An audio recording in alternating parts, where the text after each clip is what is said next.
quite honest with you. No bite marks. Quite often tortoises of this size haven't got here easily. And quite often lion, leopard and hyena have taken bites out of the shell. They are strong enough when they are, well, lions are strong enough that they can eat young tortoises, and quite often you see tortoises with bite marks on them. But she has managed to absolutely weather the storm. All right, I'm going to go and prepare this for you. We'll catch up with you in a little bit, and you're off to Jamie, I think, with those lions. The lions have just taken off, they're racing, and this just goes to show what a live safari can be like.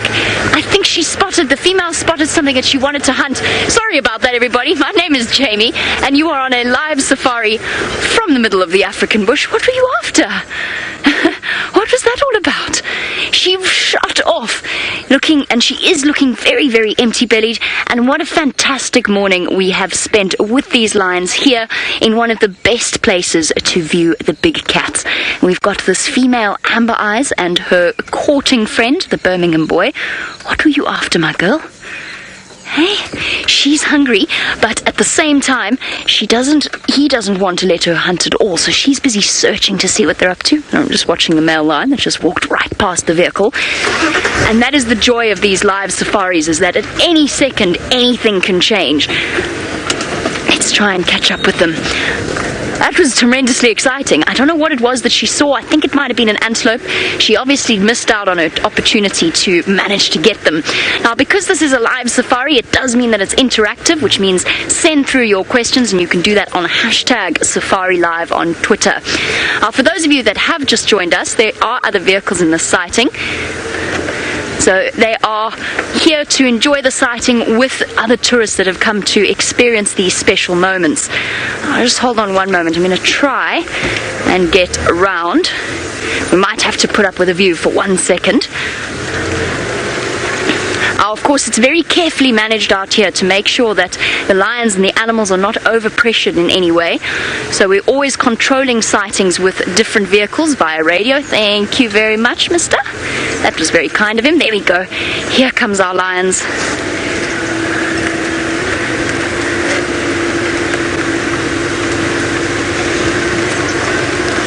There we go. Now as I said, she is hungry, and she is definitely on the search for food. Now, Jeff, you wanted to know whether or not, or how often, lions will hunt and search for food. It very much depends on what they catch and what the circumstances are. It's usually roughly every 3 or 4 days, but it can be up to a week. And looking at these empty bellies, I'm going to say that these two haven't had a meal in at least 2 days. Lion digestive systems work very, very quickly to process all of the meat that they are able to consume, and they do gorge themselves on a regular basis.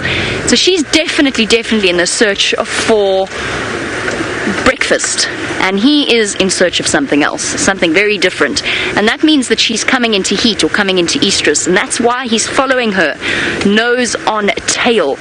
Now, just to give you a little bit of background, for those of you that saw last week's live safari, we were with the Nkuhuma Pride. Brent was with the Nkuhuma Pride. They were feeding off that buffalo carcass, and there were cubs with them.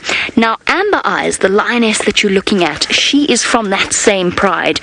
Now, I think that she was missing last week as well, so that's where she has been. She's been distracted by the attentions of the males as her hormones play a role, and as she becomes ready to mate. So that's probably why she wasn't with them last week, and now she's desperate to reconnect with them once again. That and breakfast are the two things on her mind, and having a male in tow is not really what she's interested in.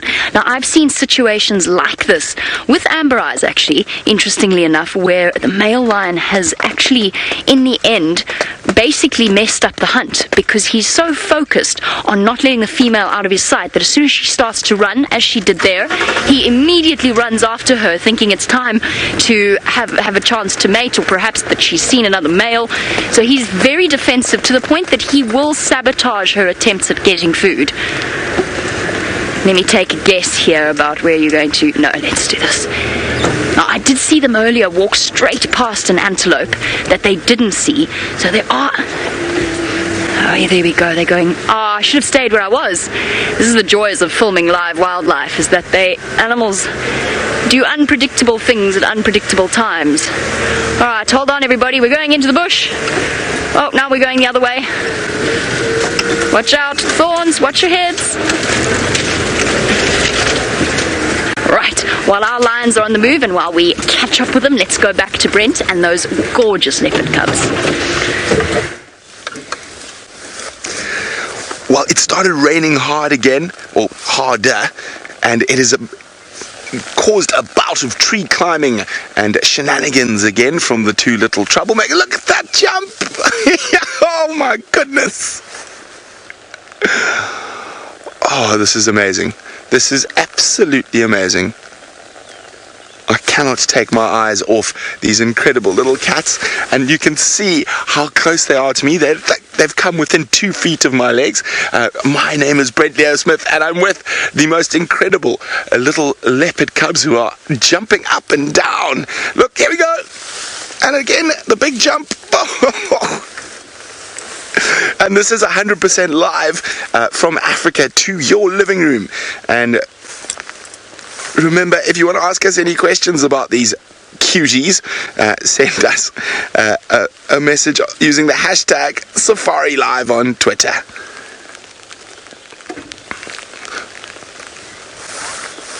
Oh, up she goes, down she goes.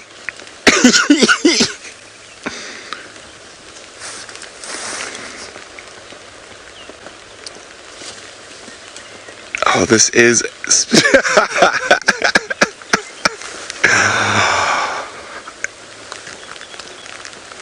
Oh, here comes brother again, stalking through. Now, I don't think he knows where his sister is. He's trying to keep a lookout. Oh, he's going to go play with the same branch.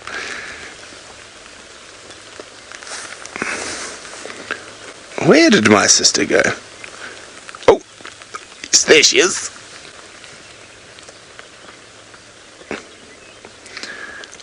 We are being absolutely spoilt rotten at the moment.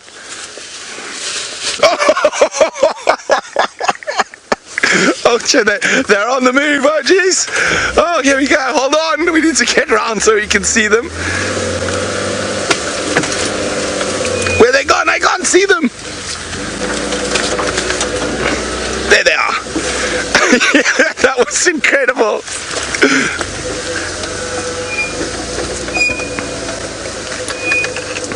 And you can see the rain dripping off our roof. Oh, no, I thought they were going to move out into the open. You can see there how that incredible camouflage works.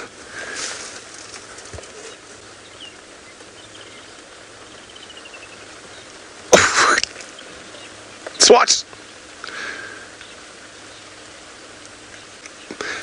Now, as I say, they're just under a year old at the moment, and leopards develop it at different speeds for males and females. And Angie, who's in Wisconsin, is wondering at what age do they go through puberty. Well, it's very difficult to put a defining age on puberty for the leopards. The females are sexually productive at about 3 years old, sometimes a little bit younger. The males are probably they could reproduce at that age as well, but due to the dominant males around, they will not be able to mate generally till they're about 5-6 years old, when they're big enough and strong enough to challenge a big male for their own territory. Now, as I said, the females will stay very, very close generally to where they were born. Their mother normally sequests a little section of her territory. Oh, here we go again. Off to the female, whereas the male, he has a harder time of it, and that's probably why they stay with their mother a little bit longer. They need to get bigger and stronger before they head out on their own. And leopard males can disperse up to 100 miles away from where they were born, and this is nature's way of ensuring that the males don't end up mating with relatives or blood relatives of theirs, sisters, half sisters, or even in some case mothers or aunts. So it is very important for those young males to be pushed out of their natal area before they reach sexual maturity, and that is to ensure good genetics between all the different leopards. Now I'm trying to decide whether we should move or they're going to come charging back towards us again. Oh, there we go, coming back towards us.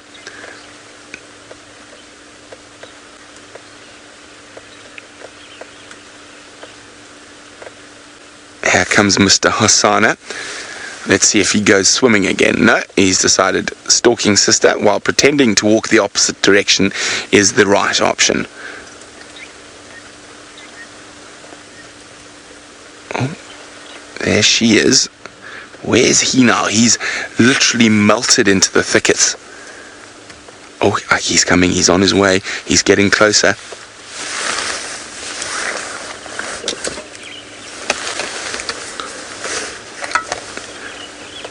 Okay, we're going to move to get a bit closer to them. While we do that, let's go back to the highly entertaining James Henry in his tent.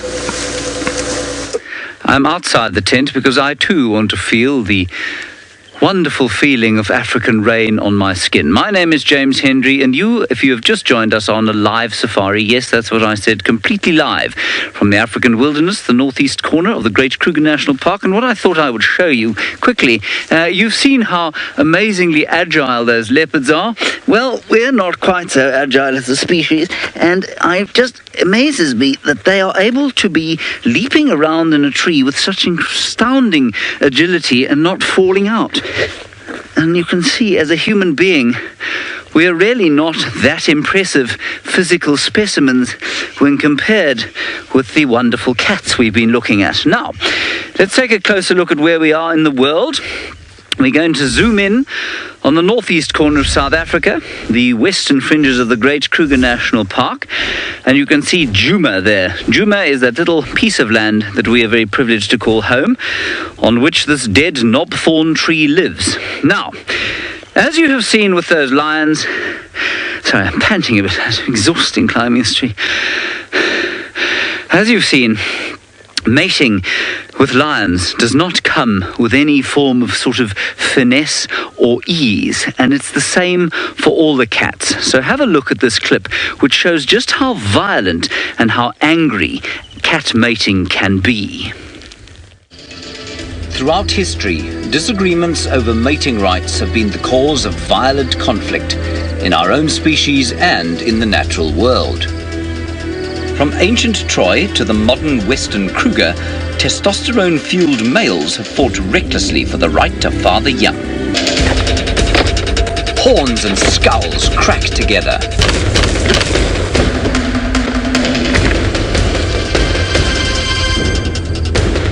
Beaks peck and lock in mortal combat. Teeth, claws and roars combine in a terrifying melee when a lioness comes into heat.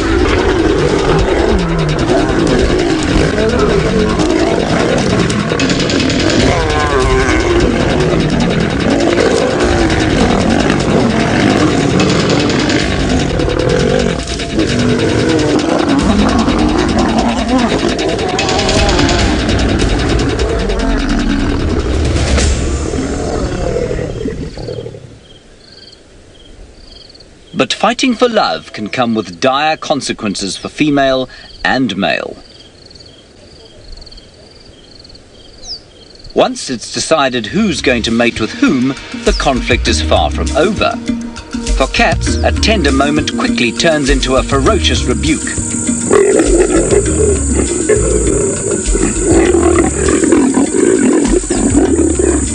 What happened there was a little bit of increased aggression because I think his claw got hooked in her as they were trying to separate.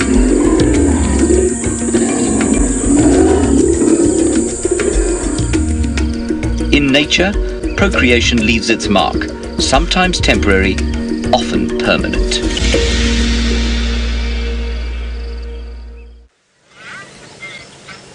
And welcome back live on a safari vehicle here in the middle of the Greater Kruger National Park. As you saw in that particular clip that showed you a little bit about the history and the experiences we've had with these big cats mating, the mating process and the courting process can sometimes be a very violent affair. Now, in this particular instance, it's actually just more frustrating. We've been watching these lions all morning, and so far I've seen him foil 3 impala hunts. 3! Where she had a chance, she was focused, she was nearly there. Oh my goodness, we could get stuck here. Let's figure it out. We'll figure it out as we go along. We don't want to lose them. They've gone up through this drainage line. Can we do it? Yes, we can. And I must say, even though I completely understand that his behavior is instinctive, you know, he's following the hormone signals that she's giving him, I find myself getting so frustrated for her. She's hungry. She wants to eat. Now, if she's coming into estrus, which I suspect that she is, Riley, you wanted to know how long a lioness will stay in estrus for. It's usually between 5 to 7 or so days, so she doesn't have to put up with him for too long, but long enough when you're a hungry lioness to really want to feed. They're just over here. Hold on, I'm going to come around the corner and we're going to see them. This is such a beautiful spot. We're so fortunate to live and work with this incredible scenery and these incredible creatures. Here she comes. She's come here because she knows that there are lots of animals that frequent this area.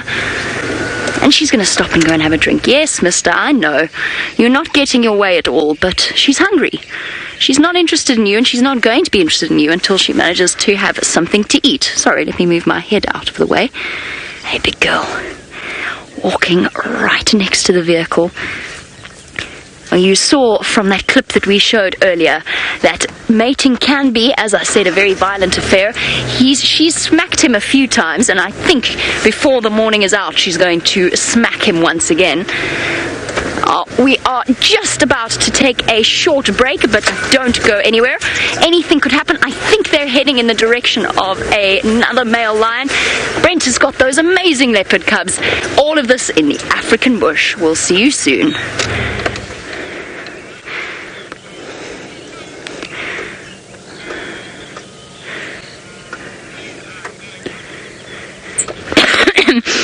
And for those of you watching on the internet, we're still here. There were some very interesting places that they took us through there.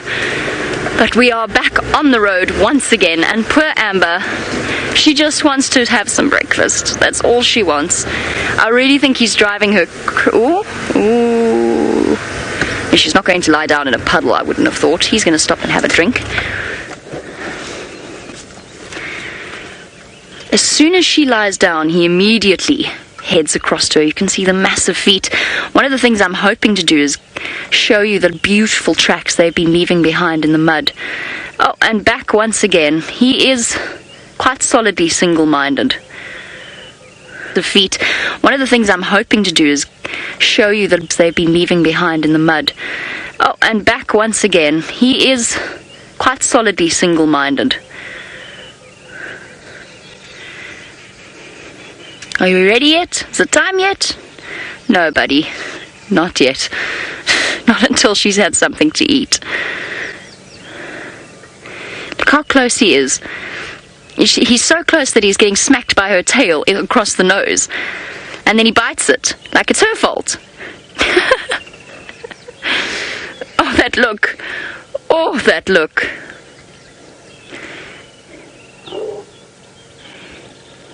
No, she's warning you, mister. You are seriously frustrating her. And of course, Mfumo with his cheek wound that may or may not have come from a very similar situation. We don't know exactly how he hurt his cheek. Oh, sneaky move. Trying to get back the other way now. Oh, there we go. Relaxed for now. He looks so woebegone, like he can't quite understand what on earth it is that he's done wrong.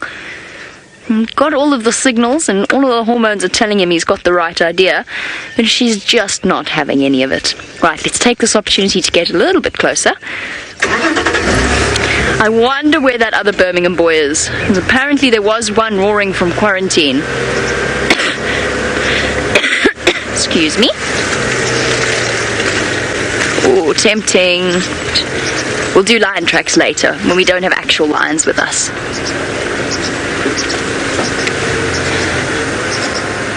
I know, girl, I know. Don't worry, I'm not going to hassle you that closely, I promise.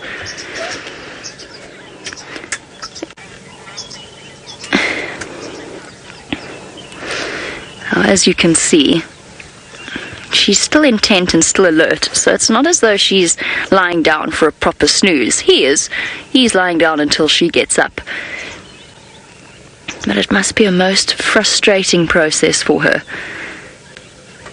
She was stalking Impala. She was so close to Impala, and I think it's the same ones that she dashed off after when we first saw her running into the bushes. And she was in full-on stalk mode. And then he came bounding up, full of bounce, joy, and hormones. And of course the Impala immediately saw them and scattered off into the distance. A silly boy. If only we could communicate to him that he just needs to lay off for a little bit so that she can do what Amber Eyes does best. And I'm relatively certain, correct me if I'm wrong, but a couple of weeks ago we had a very similar scenario with Amber Eyes, and I'm sure it was Mfumo, and they killed a buffalo on Arathusa in between drives. We had them in the morning doing exactly this, and then that afternoon we found them on a buffalo kill on Arathusa. Alright, we're going to go black screen for 30 seconds. Don't go anywhere. We'll be right back. And welcome back to those of you who have rejoined us on this, our third of our live safari adventures here out in the African bush in one of the most special wildlife areas that you can imagine. My name is Jamie, and we're here in the middle of the Greater Kruger National Park, live watching a pair of courting lions, or at least the male's courting. The female really just wants her breakfast, and we've been watching them all morning as he has caused absolute chaos with all of her hunting attempts. She's turned around and given him a few snarls, and while you were away, he was walking so close to her that she was smacking him in the face with her tail. And a very good question while we're here with these wild animals coming through from Sean. Welcome, Sean, to our live safari. You want to know, if the lions are hungry, why aren't they eating me? Very, very good question, because that's something we often get asked. And the answer to that is they instinctively do not see us as food. They are 100% wild. They do hunt for themselves. They do catch their own food. However, we're not included on that menu unless I were to be walking around at night. So during the day, the lions think of us as the apex predator. They've had thousands of years of evolution telling them that, even on foot. But at night, that changes completely, which is why we never go walking in the bush at night. But here in the vehicle, they're seeing us as a unit. They have all grown up with safari vehicles moving around. And remember, safari vehicles play a very, very important role in the protection of these animals. Oh, is it time yet? Are you ready yet? That was a resounding no. The short answer to what could be quite a long answer is that they don't see us as food at all. Him snarling at her. They always have this bewildered expression on their faces. The male lions when they get rejected, and she's just not interested. Well, since our lions have covered nearly 2 miles this morning while we've been with them, they're going to have a bit of a brief rest. I think it's time to send you across to Stef to see what wonderful things he has to offer. We finally managed to find some water for everybody. We found ourselves a little pan that is filled up after the rain. Now it's a little bit green, but it's going to serve its purpose for what I have in store for us today. Now Jason, you said that we are going to make a soup with these plants that we have collected, and a lot of others said we're going to make a tea. I'm happy to say that it's neither of those, but let me show you what we are going to do. Alright, let's then get all my various bits and pieces into the fray over here. Part of being a field guide, and especially a wilderness trails guide like I am, is to live by that mantra, be prepared sort of thing. So I have a pot inside here. It's going to allow me to concoct what I was supposed to do. Of course, now it is not going to come out easy. There we go. Alright, not forgetting we are live, so this is about as live as what you are right now. So I'm going to take the Hemizigia, bruise it, so crush it. Then I'm going to take my sesame, do exactly the same thing, break it up, put it into my pot, add a little bit of clean water if you can get it.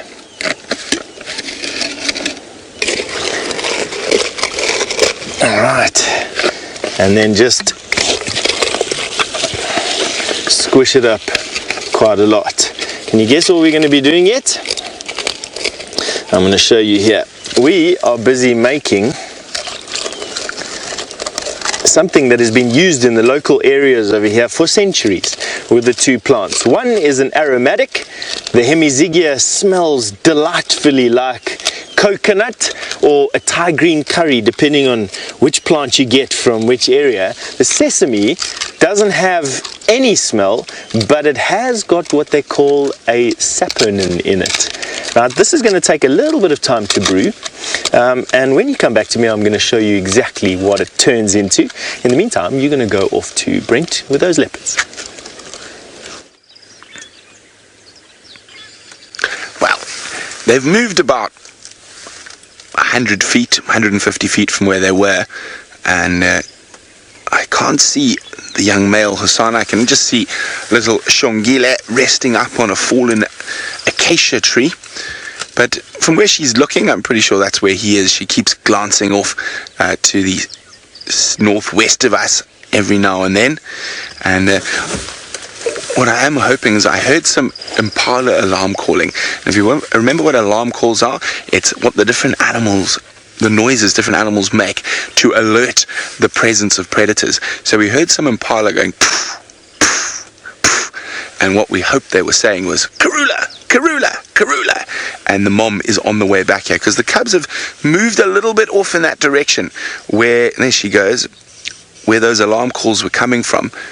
And who knows, maybe mom is about to make an appearance. Now you can hear the little bird start. Leopard! Leopard! Leopard! Okay, let's try and move.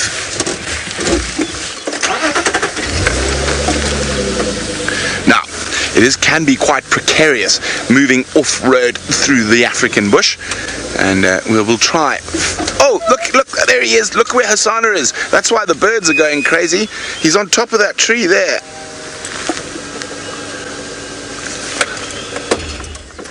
That's why the birds are complaining.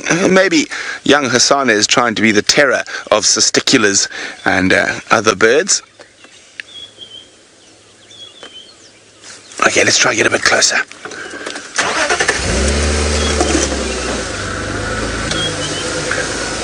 That's the biggest tree we've seen them climb so far. Of course, they're adept at climbing, and bigger trees are often much easier to climb. Let's try and get a little bit closer. Oh, oh, oh. You okay, Brian?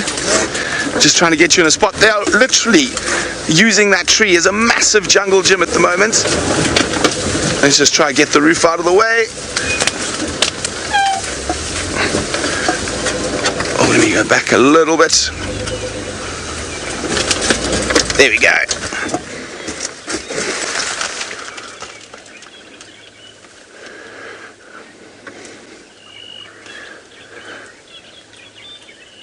Isn't this absolutely amazing? The incredible playfulness of these leopard cubs in this cool morning has brought forward a question from Terry in Michigan.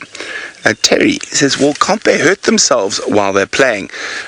Most definitely they can, Terry, but they probably still need the practice, because if they hurt each other or hurt themselves, it is possible. I mean, they could push one out of the tree. She might fall badly, he might fall badly, but still, this practice is what they need to garner the skills to survive after they become independent from their mother.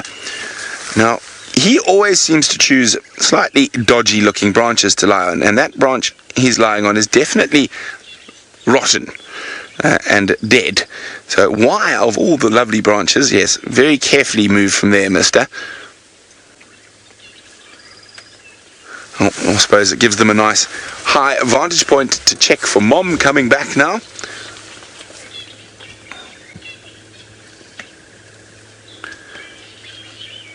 Now, it doesn't look like they're doing too much at the moment. It looks like they're going to sort of relax a little bit in the tree. But now, if we look over there, there's a little ant. Now, James is going to show you a much closer version of the very same ant. Now, in order to stay close to a dangerous creature like I am now, you have to be camouflaged. And Stef is going to show you, well, very shortly, how to get rid of such camouflage. But we're sitting here with Polyrhynchus the ant. Now, Polyrhynchus the ant is that astounding little creature you're looking at now, drinking nectar from these yellow flowers. She's also been drinking water. She's been carrying water droplets around in her mouth. I'm of course referring to her as a her because Polyrhynchus is a feminine name. Could easily be a he, Polyrhynchus, but I just think Polyrhynchus is a wonderful name for a lady. Now, of course, I am a little bit peckish. I've been lying here in the mud for some time, waiting for you to come and join me finally. So what I'm going to do is just see. Polyrhynchus, believe it or not, tastes like lemon drops.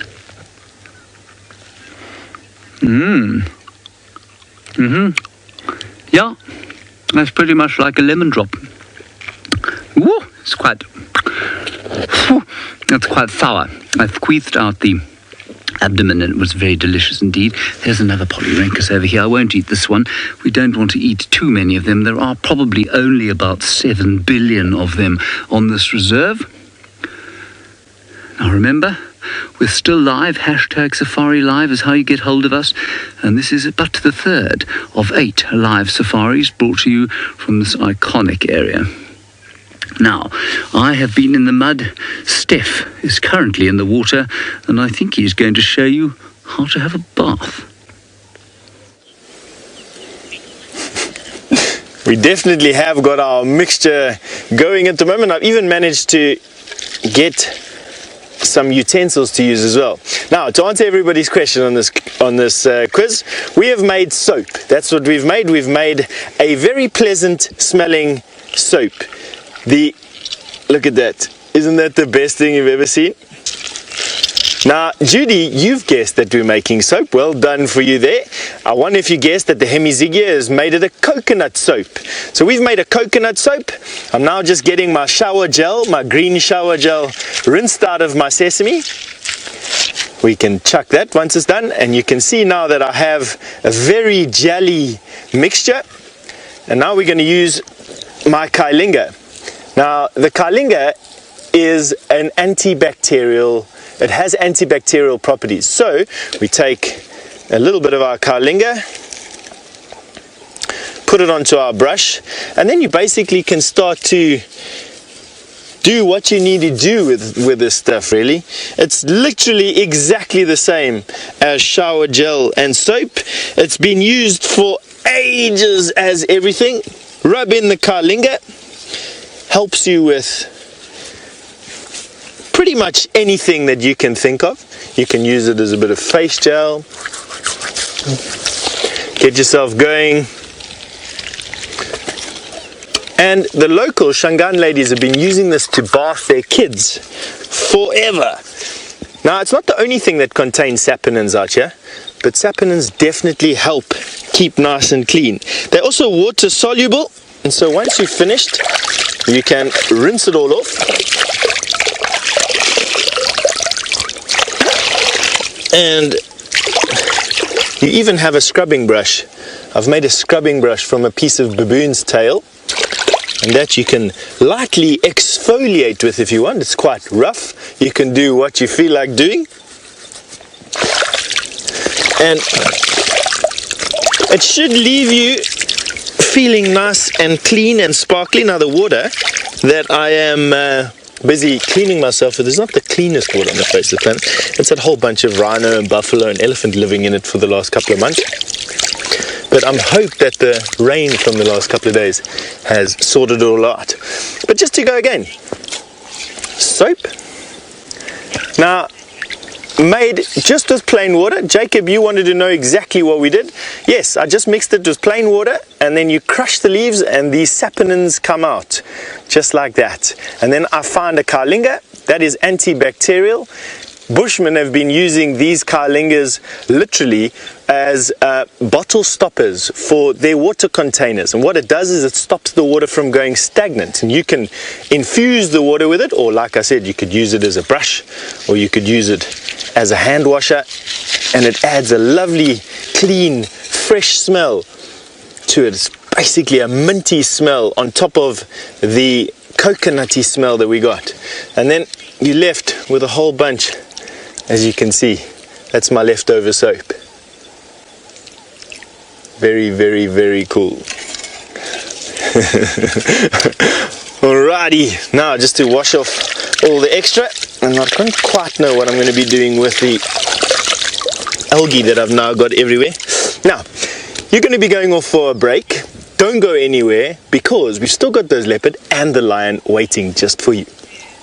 Alright, I don't know about you guys, but I need to describe how it feels to have washed with this particular soap. Now, it looks a bit slimy, but to be honest with you, it washes off very, very easily. You can see how it comes out there, very jelly, but completely water soluble, and as soon as you finish, it actually leaves you with this wonderful, clean, scrubbed feeling. Right, I think that's my bath for right now. The spa day is over. On you go and have a look at those leopard cubs with Brent. Well, just like Stef, Xongile's giving herself a bath, but I think with a little less mud. And they've found a lovely jackalberry tree that they're sitting in at the moment. And it looks like everything's just calming down a little. But you never know, Mom might arrive and the games might start up again. It is spectacular to be sitting here with these incredible cats.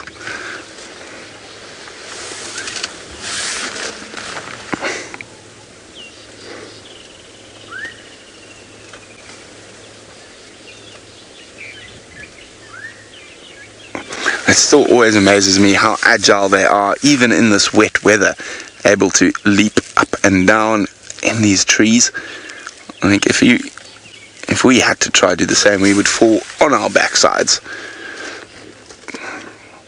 Even James, the self-proclaimed tree climbing expert,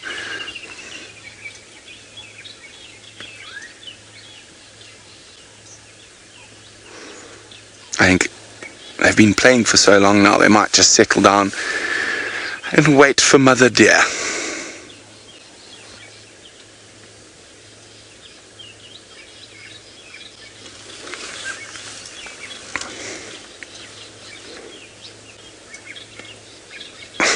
Hosana has worn himself out, paddling in the pan, falling out of trees, breaking branches. Xongile, being an elegant young lady, is making sure she looks her best.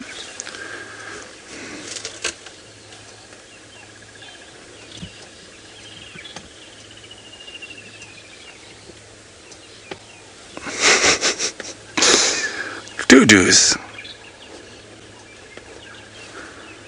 I'm just going to move a little bit further back behind so you can get his schnoz in.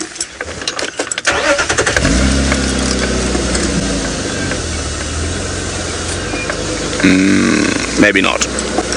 I'm going to get that little bush willow in the way.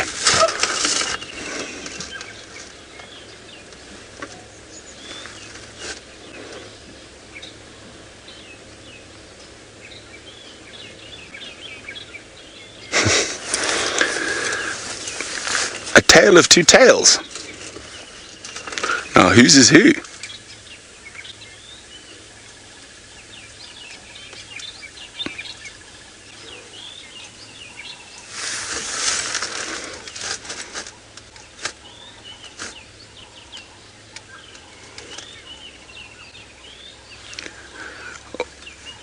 Now, and here the birds are quite happy in this weather. They like this weather, and there's a massive amount of bird calls around us. You can hear a southern black tit. Tweet, tweet, tweet, tweet, tweet, tweet. You can hear doves. You can hear white-browed scrub robin.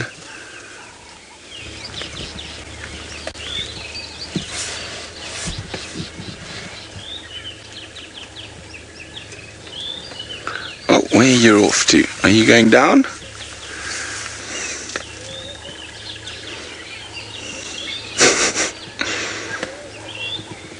He looks incredibly comfortable.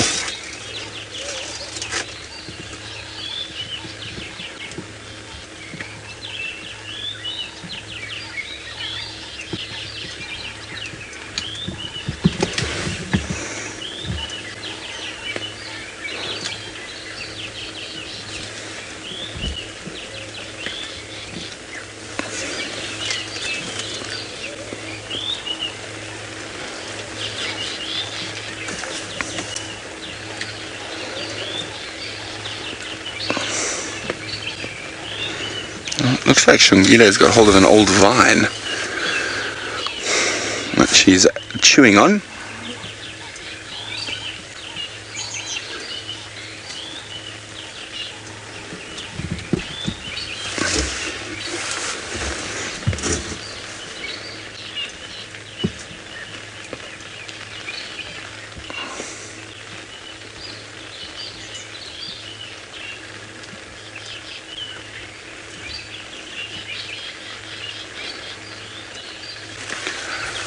Welcome back, everyone. Look at this. We're still with these incredible leopards. Young Hosana has tired himself out. He's having a snooze in the boughs of an African ebony tree. Young Xongile is still entertaining herself. And isn't this absolutely incredible? This is live. Let me just go forward a skosh. Oh no, she's now decided to sleep a little bit. And there she is. And it looks like the gamemanship has tired them out, and now it looks like they're going to rest up and wait for Mother Deer to return, hopefully with the scent of blood on her breath, and take them off to a late breakfast. Now, as you can see, he is fast asleep, and Kaylin is wondering, do they actually sleep in the trees? Well, Kaylin, you can see he is fast asleep in the tree. Caleb, sorry, not Kaylin. Caleb, I do apologize. Caleb, you can see they do sleep in the tree. Most of the time they will sleep on the ground, but it all depends on the situation. If it's hot or they're biting flies, or if they just feel like it, they will definitely sleep in a tree, as these two are doing at the moment. And you can see that wonderful tail hanging down, and of course a leopard's tail is a great plaything to itself and to other leopards. Here we go, look at that. Now when you drive through the bush and you're looking for leopards, sometimes all you see is a funny looking branch hanging out, which is going to be a leopard's tail.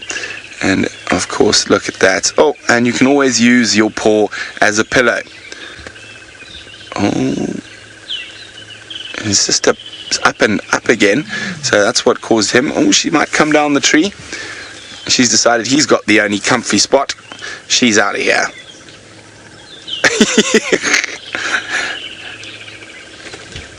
Oh, there we go. Now, whether he decides to join her or not will remain to be seen in a little bit. I think he might opt for the snoozing option for now. So while he snoozes and his sister meanders around at the base, let's go across to James, who's got a game to play with you. A game indeed, a game called Two Truths and One Lie. Now, some of you will have played this game before and some of you will not, and I encourage you all to play it using the hashtag SafariLive. I'm going to give you 3 statements, one of which is an utter untruth. You're going to tell me which one is a lie, hashtag SafariLive, and then you're going to write lie 1, lie 2, or lie 3. So that's hashtag SafariLive, lie 1, lie 2, lie 3. Are you ready? David, are you ready? Yes. Here we go. Whew. Lie 1. Wild dogs can be tracked using the human sense of smell. Lie 2. The cats here are geotagged for easy tracking. Lie 3. The freshness of elephant dung can be ascertained by plunging the middle finger into the bolus and testing the temperature. So those are the lies. One of them is a lie. 2 of them are not lies at all. Hashtag Safari Live, lie 1, lie 2, or lie 3. While you think about that, let's head back across to those amorous lions. Now, our amorous lions this morning were actually relatively easy to find. We just came along down the road and there they were. But their antics have certainly made my morning this morning. I think it's when we say amorous lions, amorous male lion, the female definitely isn't all that interested. Now, for those of you that have just joined us, we are live here from one of the best places to view African big cats, which is in the middle of the Greater Kruger National Park. And we've been watching this pair as they go about their morning business. Now, her first approach, in order to discourage his amorous attempts, was to turn around and growl at him. That didn't work. So she tried walking away from him. That didn't work too well either. All he did was get in her way while she was trying to hunt. And now she seems to have adopted the approach of feigning sleep. In fact, that might not even be pretend sleep. That might be actual real sleep. So while she snoozes away, it gives us this amazing opportunity to chat to you properly about one of the dominant male lions in this area. Because as this series progresses, as these live safaris progress, you'll be able to get a chance to really get to know these individual characters. Now, I mentioned earlier that this particular male is called Mfumo, and I'd like to just draw your attention to the hole in his face that the flies are sitting on. Now, difficult to actually see for those of you that are a bit squeamish, but that injury was actually incredibly serious a couple of months ago. We don't know how he got it. It might have been in a scrap with another one of his coalition members, because he's one of 4 dominant male lions. It might even have been getting overly amorous with a female that wasn't quite ready to mate. But whatever happened, he wound up with a massive hole in his face that became infected by maggots. Now, that sits right up above the sinus cavity, and there was a time where we were very, very concerned about him. However, because it is a natural injury, there's no intervention. We allow nature to play out as she has done for centuries before. And it just goes to show the incredible resilience of these creatures, that has all but healed up. If he were a human being, he would have been in hospital, intravenous antibiotics. He would have been really seriously in pain. And it's amazing to see over the past few months while we've been watching him just how well he's healed and how he's really lived up to his name, Mfumo, the authority. One of 4 of the Birmingham boys. And what a magnificent male he is. I suspect it's hard to tell because we don't really get to see all of them together in a group all that frequently. But I suspect he is the largest of them. He's certainly one of the most dominant of the 4. There were originally 5 Birmingham boys when they first came in. One very sadly passed away. He died, we suspect, due to injuries obtained during a buffalo hunt. So it's an incredibly tough life that these male lions lead, and I'm really looking forward to, over the course of the next 7 weeks and the next 6 weeks, to really showing you and giving you a chance to get to know these special creatures. I hear that Stef has been doing a marvelous job of keeping himself clean. Perhaps he'd be keen to share some shampoo tips with our rather bedraggled looking lion. Shampoo trips. Thanks, Jamie. Right. We have got a dwarf mongoose colony living inside this particular termite mound, but they have all become so skittish they've disappeared inside, and so I can't show you one, but I can show you this handy trick. Now, when it's overcast like it is at the moment, it is very difficult to find your way out here in the bush. Which way is north, which way is south, which way is east, which way is west. It becomes quite confusing when there's no noticeable landmarks around you. We can use the homes of dwarf mongoose to tell us which direction to go in. Now, if you have a look over here, you'll see that there's a whole bunch of droppings here.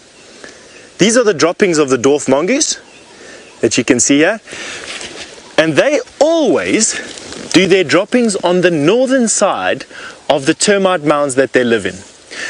That is because the sun always is in the northern part of the sky, where we are here way down in the southern hemisphere. And this side of the termite mound is much warmer than the other side of the termite mound. So dwarf mongoose, they come out and sun themselves in the morning, getting a little bit warm and enjoying the morning, grooming each other. They will have a latrine site, and it is always on the northern side of the termite mound. So I know, because I've come south from the camp today, that we need to go north to get back home.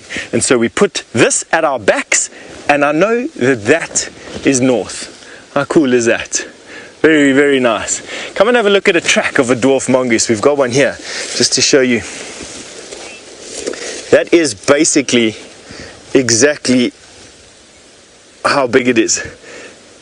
The track is no bigger than my thumbnail. Dwarf mongoose weighs about 100 grams. They're about this big, about half a block of margarine.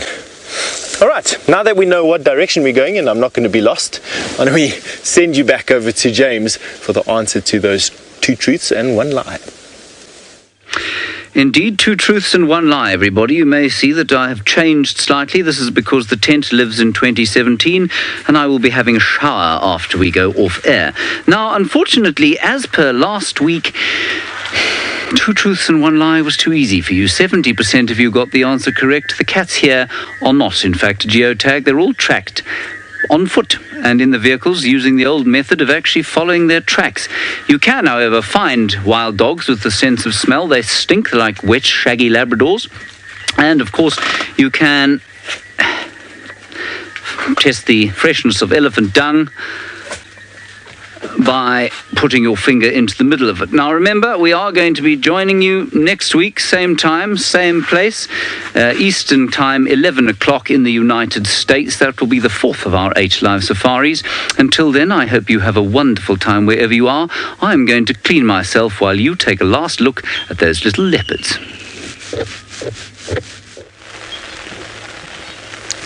Well, we've lost the one. We've just got young Hosana, and he is in a very old gardenia tree.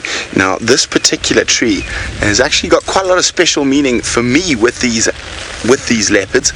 I actually saw them for the first time after they were born, when they were less than 2 months old, very close to here, and their mother has had 3 kills in fact, that she's put in there. Look at this.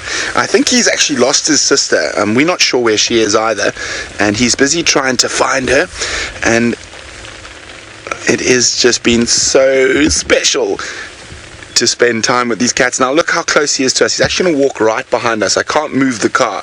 That's how close he is to us. Let me just have a look if he's going to pop out this side. He's probably about 2 feet from Brian. I can't see him. He's so close to the car, I can't see him. Also can't move the vehicle. Can you see him yet, Brian? No. He's right behind us there. Let's have a look. It's gone behind you. It's further away. You can move. I can move. Brian has spotted him. He says he's moved far enough away that I can move. Yep. But hasn't this been absolutely incredible? These little leopards obviously love being on TV. So they have stolen the first and the 3rd show. And remember, there's still a few more to go next week. Oh, he's back up a tree. Hold on. Let's get into a good spot. Next week, hopefully, we can catch up with them again and continue this incredible live story. I mean, this is unfolding in front of you at this very second, as I awkwardly reverse and do a 25-point turn so I don't go over a large stump. Okay, let's have a look. Oh, thorns, watch out.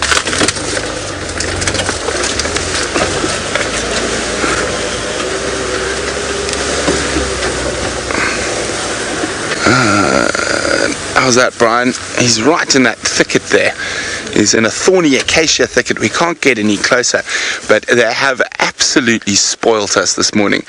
And for the most elusive cat to see on safari, we've been incredibly lucky on these live drives to spend so much time with leopards, and of course lions this morning as well, with Jamie and Stef showing you how to have a bath out in the bush. And I don't know, I'm extremely humbled to be able to bring you these images live from Africa and share the passion that we all have for our incredible home, which is South Africa. And there isn't anything quite as beautiful as a leopard and those dappled spots. And of course at this age they're so wonderfully playful.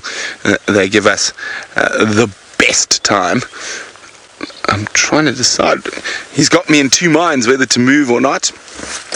Okay, so I'm going to move because I think we're going to get a better view from just to the back. Now we're nearly finished. There we go. He might climb down the tree, and he's not going to move too far from this area till his mom comes back to fetch him. I'm sure his sister is not far at all as well. Now, don't fall out of the tree. You've done so well. You've only fallen out once or twice so far. So don't embarrass yourself in the last little bit of the show. But from all of us here at Safari Live, as I said, an incredibly humbling privilege to bring you this amazing live safari. And I'm sure you'd much rather look at the leopard for the last few seconds.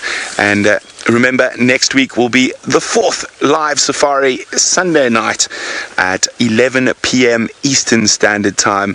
And we cannot wait to show you all these incredible African creatures again. Hopefully he's going to put on a wonderful show. Come, pop your head up. Pop your head up. You're on TV, mister. You're a star. It looks like he's going to jump down the tree as we come to the end of the safari. Remember, 11 p.m. Eastern Standard Time on Nat.Geo Wild for your very privately guided live African safari.